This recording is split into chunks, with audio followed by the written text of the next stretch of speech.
હિંમતનગરમાં લાગુ કરાયેલા urban develop ઓથોરિટીને લઈને વિરોધના સૂર। ઓથોરિટીમાં સમાવિષ્ટ 11 ગામના મિલકત ધારકોને સમાવેશ નહીં કરવા દેખાવો। હુડામાં સમાવિષ્ટ 11 ગામના મિલકત ધારકોને બેરણા ગામ ખાતે હુડાનું બેસણું યોજી દેખાવ કર્યો। બેરણા ગામે હુડા સમાવિષ્ટ વિસ્તારના લૌકિક ક્રિયાનો માહોલ રચી રજૂઆત કરી। બેરણા ગામની મહિલાઓએ બેસણા સ્થળે અર્બન ડેવલપમેન્ટ વિરોધમાં છાજ્યા લીધા।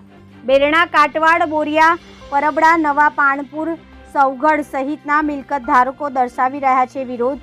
લઘુમતી સમુદાય દ્વારા અલ્લાહને દુઆ કરાઈ હતી। કાટવાડ ગામે આ પહેલા હુડાના વિરોધમાં લઘુમતી સમાજે દુઆ અદા કરાઈ હતી। હવે બેરણા ગામે હુડાને લઈને બેસણાનો કાર્યક્રમ યોજાયો હતો। હુડાને લઈ ગેરસમજોથી દૂર રહેવા અધિક કલેક્ટરે અગાઉ અપીલ કરી હતી। રિપોર્ટર હમીદ મંસૂરી, સાબરકાંઠા।